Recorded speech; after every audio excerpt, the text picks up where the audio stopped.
Did you actually have to do a lot of cop training for this film, or was it like the anti-cop training for? For me, it was anti-cop. Anti-cop training. Yeah. Was there We did specific gun instructions? training. I did gun training. Oh, okay. Didn't work. Didn't help out at all. Oh, really? Didn't help with Still gun have to safety. shot. I'm a good shot. It was gun You safety. actually are a really good shot. But Yeah.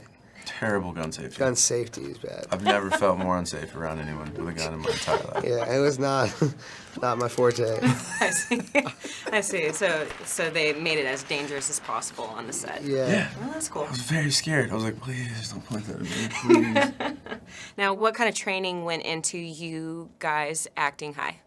It's just have fun, like go crazy. I mean, it's not a real drug, obviously. It's called holy effing shit, so it's not obviously a real I like drug. how you said effing instead of the F word, but you still said the S word. But that's fine. Shit's in the Bible. It's fine. I don't think it's in the Bible. It's in Genesis. It's in Genesis 4:12. And he And then begot God shit. said, this shit is cray. What I'm about to tell you next, that shit cray. Yeah. Well, Jay-Z is very similar to God, at least in my head.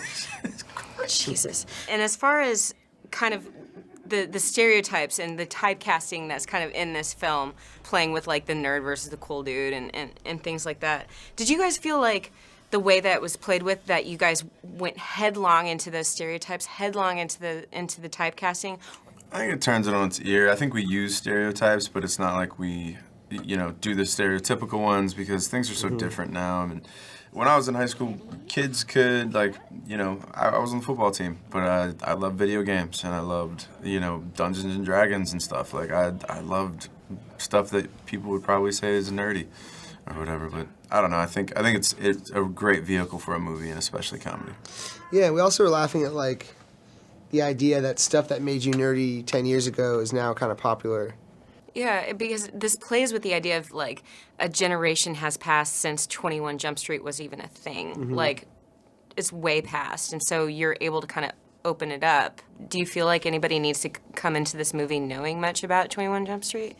No, not at all. No. It's a movie about going back to high school and reliving the most important part of your youth and thinking you have all the answers and realizing you have none of the answers. I mean, that's what the film's about. And it's funny and has lots of cool action. 21 Jump Street's a good title. It's a good title. It is. But it's, you could take it off and put, I don't know, some other narcs or something like that on there. Cool and nerds go back to high school. That's an awful title, what you just said. Well, no, we would never put that on there. Shit. Part of the press that I was reading about it is that it's a Jonah Hill style comedy. Does that make you hell is nervous? that? I know. Well, it's in your. I don't think there is, to be honest. Yeah. I think that's whoever's way of selling something, but I don't think there's a Jonah Hill style anything. I don't think Moneyball is a Jonah Hill style drama or Cyrus or, whatever movie I do, it's just I try and do what's best for the movie. Right, and you guys have both kind of branched out. And I was going to mention, the runaway success of The Vow is just insane. Thanks. Did you expect it would be that big? No, not at all. I don't think you can expect anything, especially to be that big, but you don't work any less hard on movies that are unsuccessful as you do on movies that are successful. You pour in sometimes a lot more of yourself into ones that don't ever see the light of day or see any success whatsoever, and it's just, you never know what's going to be successful. You just got to do things that you love.